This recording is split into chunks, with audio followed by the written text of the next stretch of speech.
Saint Padre Pio, also known as Francesco Ferrone, was born on May 25, 1887 in Pietrelcina, Italy, to Grazio Maria Ferrone, his father, and Maria Giuseppe Ferrone, his mother. He was baptized the next day of his birth in a nearby castle church with the name of his brother, Francesco, who died in early infancy. He had an older brother and 3 younger sisters who were not as devoted to God as Francesco was. Friends have described the Ferrone family as a God-is-everything people, because they attended Mass daily and prayed the Rosary nightly. They also fasted for meat 3 times a week. Their family was quite poor, but certainly rich in their faith, as many town members quoted. As a young boy, Francesco had already shown signs of extraordinary gifts of grace. From his early childhood, it was obvious that he had deep piety. By the age of 5 years old, Padre Pio solemnly dedicated his life to God. He liked to sing hymns, play church, and pretend to be a priest. He preferred to be by himself, where he could read and play and be truly connected to God. His mother described him as a quiet child who loved to go to church and pray. As a young boy, he was able to see and communicate with his guardian angel, although he also suffered many attacks from the devil, which he also had kept a secret. Francesco simply assumed everyone had the same experiences as him. Francesco always had troubles with his health. It had been failing him since he was 9 years old. The cause of his long and weakening illness remained a mystery to doctors, although Padre Pio did not get discouraged. He offered all of his bodily sufferings as a sacrifice to God. He says, quote, "I am fully convinced that my illness is due to a special permission from God." Quote. At the age of 15, he joined the Capuchin order and took the name Pio in honor of St. Pius I. On August 10, 1910, at the age of 23, Padre Pio was ordained to the priesthood. The celebration of the Holy Mass was the center of his spirituality. Due to the long pauses of reflecting silence which entered at many parts of the Holy Sacrifice, his Mass could sometimes last several hours. Everything about him spoke of how intensely he was living the Passion of Christ. The parish priest in Pietrelcina called Padre Pio's Mass an incomprehensible mystery. When people asked him to shorten his Mass, Padre Pio replied, "God knows that I want to say Mass just like any other priest, but I cannot do it." This was one of the many things which made him different from others. People were so impressed by his piety, and they began to come to him, seeking his guidance. For many people, a few moments in his presence became a life-changing experience. God blessed Padre Pio with many extraordinary spiritual gifts, including the gift of healing, prophecy, miracles, discernment of spirits, the ability to read hearts, the gift of tongues, the gift of conversions, and the grace to see angelic beings in form. When a friend once questioned him about these gifts, Padre Pio said, "You know, they're a mystery to me too." Although he received more than his share of spiritual gifts, he never felt worthy of them. He never put the gifts before the giver and always remained humble.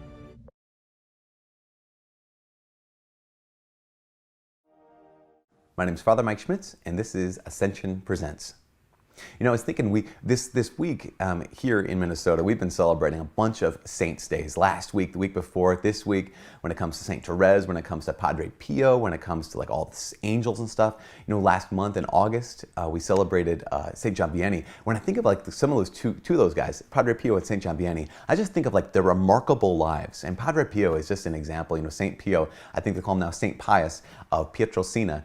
This man's life was just marked with all of these miraculous things that happen. And sometimes when we hear about the saints, we can focus on the miraculous stuff that happened in their lives, like Padre Pio bilocating, or Padre Pio, you know, his prayers like healing people, not even just immediately. He'd lay hands on people and they'd be healed, or he'd say a word and they'd be healed, but he would just even pray for them. He'd get a letter and he'd pray for that person and they'd be healed like on the other side of the Atlantic. It's just ridiculous and incredible.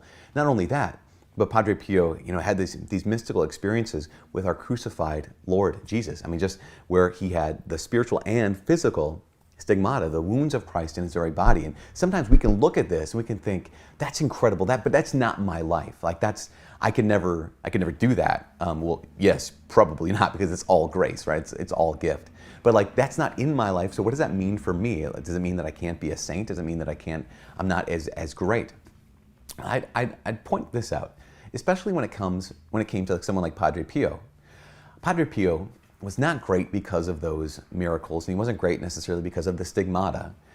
There was one moment in Padre Pio's life where, as a Capuchin friar, as a Franciscan, where these miraculous things were happening to him, and his superiors said that he would no longer be able to either say Mass in public or preach in public, that kind of a thing. And Padre Pio, rather than saying, wait a second, I've got all these great, amazing things happening to me, don't tell me what to do, in humility and obedience, he simply did what he was told to do. And I would say if there's anything at all, that marked the holiness of Padre Pio, it wasn't the bilocation, and it wasn't the miracles, and it wasn't the healings, and it wasn't the stigmata. What marked the holiness of Padre Pio were those two simple things, obedience and humility. Now, my guess is this: whereas none of us can create and none of us can be committed to, gifts of healing or to gifts of bilocation or to gifts of any other thing like stigmata, all of us can be humble. And humility isn't saying, like, I'm so bad, I'm so bad. Humility is simply saying the truth. The truth of me is I've got certain gifts and I've got certain weaknesses. My gifts come from God. My weaknesses I need to hand over to God. Simple, super simple. And the virtue of obedience, being able to say all of us have someone to whom we answer, someone whom we serve, someone who gets to tell us what to do. And all of us can exercise those two virtues of humility and obedience. And that was essentially, you could say, the secret of the holiness of Padre Pio, and essentially is the secret of holiness for every saint. Because to be holy, to be a saint, is to simply do the will of God at every moment. And all of us, no matter what your state in life, no matter where you're at in life, whether you are a Capuchin friar, or whether you're a mom or a single person, a husband, a dad, a priest, whatever you're doing, all of us can do the will of God, which means this: all of us, by God's grace, can live like a saint today. From myself, Father Mike Schmitz, and from Ascension Presents, God bless. He was honored as the patron saint of those who suffer from pain. He performed many healing miracles, like the curing of an 11-year-old boy who was in a coma and the recovery of a woman with a severe lung disease. He is known for being a man who healed thousands of people while he was still alive. Someone who could read souls, knowing exactly what a person had done during confession. The stigmata is the unreal appearance of the wound marks of our crucified Lord on a human's body. These marks include the nail wounds at the feet and the hands, the head wounds from the crown of the thorns, and the scourge marks all over the entire body. A stigmata could have one, several, or all of these wound marks, which are very painful and mimic the same pain Jesus felt. The painful stigmata bled constantly, and Padre Pio was the first priest to bear it. He would wear gloves to hide the marks, as many followers of mission from many countries just to see it, when his main focus was to preach. He felt crucial pain until his last breath.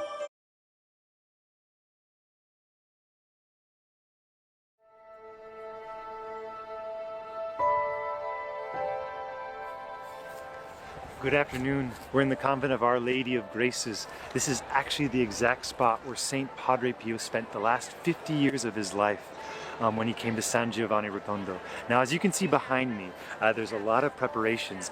This evening at midnight, we'll be celebrating the 101st anniversary of when St. Padre Pio received the stigmata.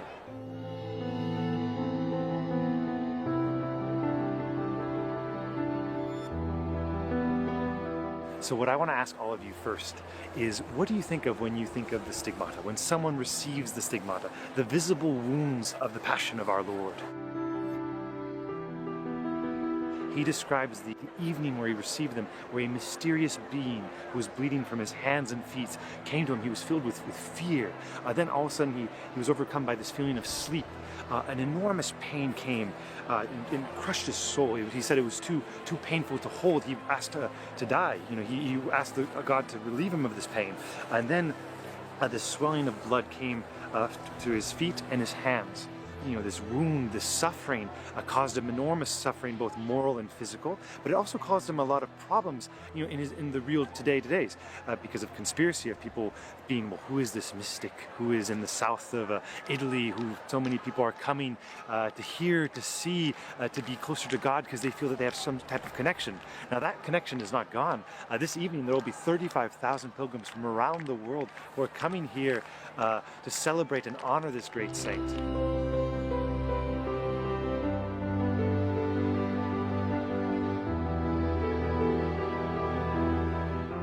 When he looked down, he was bleeding from his hands and his feet, and he did that for 50 years. Now that's what we're coming to honor tonight, the 101st anniversary of when he received the stigmata. Now he carried those for 50 years, the last 50 years of his life. And that visible manifestation is of the cross that you can see off in the distance there. That cross is what he carried with him during his time here on earth. So I would invite all of you to come, of course, to San Giovanni Rotondo to pay your respects, but also to watch this Mass that will be transmitting. You'll see the joy, the fervor, the celebration for his life, and also to think about the suffering that he did for the Church, that we all are called to do for the Church. So I'll leave it at that. Good night and God bless.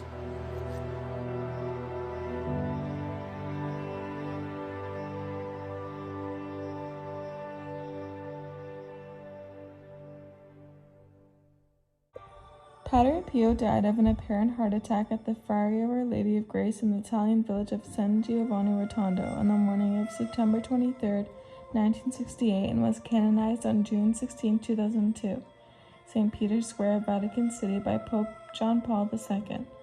Padre Pio was mainly canonized because he went through stigmata, which proved his strong devotion to God to many. His body has also stayed intact, and many followers come to view it till this day.